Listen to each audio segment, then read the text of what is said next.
उत्तर भारत के एक गांव में सुखीलाल नामक आदमी रहा करता था। वो बहुत गरीब था। उसके पत्नी को गुजरे हुए बरसों हो गए थे। उसे 2 लड़के थे। एक का नाम था गोपाल और दूसरे का नाम था दीपक। सुखीलाल परिवार का पेट पालने के लिए घर में समोसे बनाकर घर घर जाकर बेचा करता था।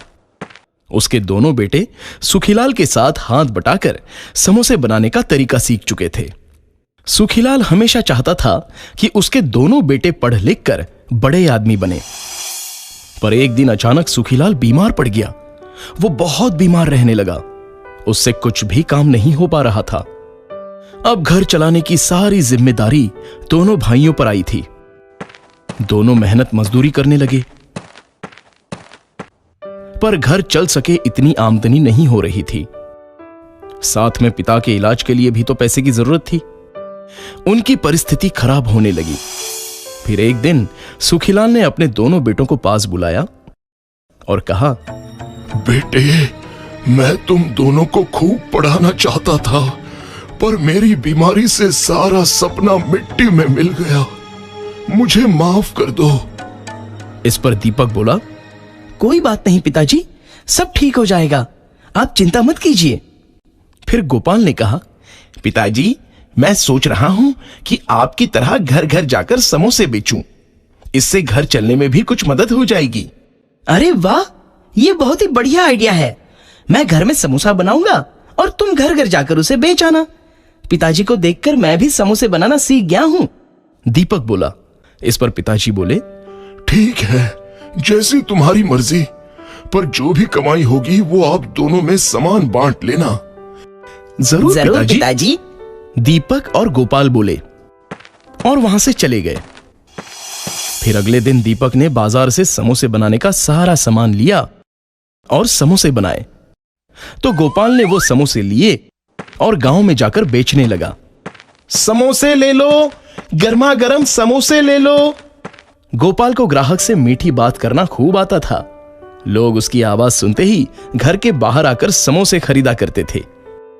दीपक के बनाए समोसे और गोपाल की बेचने की कला से उनके समोसे लोगों को पसंद आने लगे। दोनों भाई अब खुश थे क्योंकि दोनों का मुनाफा बढ़ता जा रहा था। इन पैसों से उन्होंने पिताजी का इलाज करवाया और कुछ ही दिनों में सुखीलाल बीमारी से ठीक हो गया। ऐसे ही कुछ महीने गुजर गए।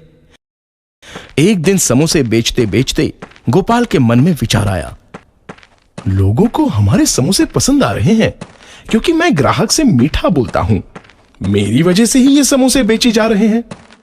मैं कड़ी धूप में चलकर घर घर जाकर समोसे बेचता हूं, तो मुनाफे में भी मुझे ज्यादा हिस्सा मिलना चाहिए।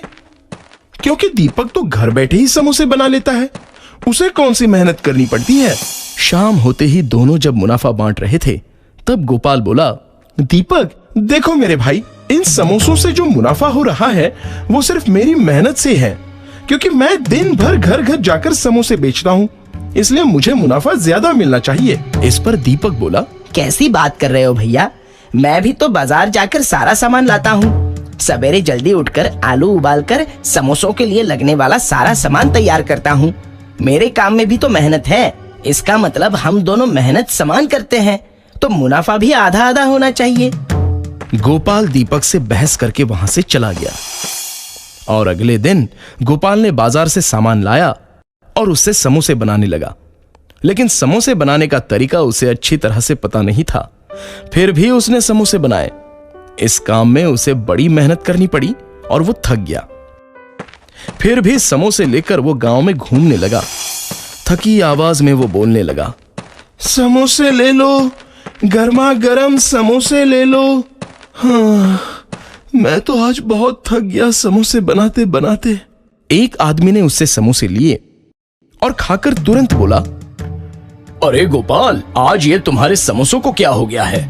कोई टेस्ट ही नहीं है इन समोसों में। इस पर गोपाल बोला, माफ करना भैया, आज थोड़ा नमक कम गिर गया है। कल से वही समोसे का टेस्ट आपको मिल जाएगा। फिर कुछ देर के बाद सारे समोसे बेचकर गोपाल घर आया, लेकिन वो काफी थक चुका था। यह सिलसिला रोज चलता था। गोपाल रोज बाजार जाता, सामान लाता और समोसे बनाता, उसे बेचने गांव में जाता। इससे वो बहुत थक जाता था। अब लोग भी समोसों में टेस्ट ना होने के कारण समोसे नहीं लिया करते। अब वो घाटे में जा रहा था। वो सोचने लगा, ये मैंने क्या किया? मुझे लगा समोसे बनाना आसान है और बेचना कठिन, लेकिन नहीं, ये अकेले का काम नहीं है। मैं पहले ही अच्छा था, कम से कम समोसे बनाने का झंझट तो नहीं था और पैसे भी अच्छे मिल रहे थे, लेकिन अब मेरे समोसों को कोई पूछता भी नहीं है। और वो रोने लगा। फिर वहां दीपक और उसके पिताजी आए। गोपाल ने उनसे माफी मांगी। इसलिए कहते हैं, जिसका काम उसी को करना चाहिए। जेनो काम तेनो ठाव, बीजा करे तो गोता खाए। ज्यादा लालच में हम सब कुछ खो बैठते हैं।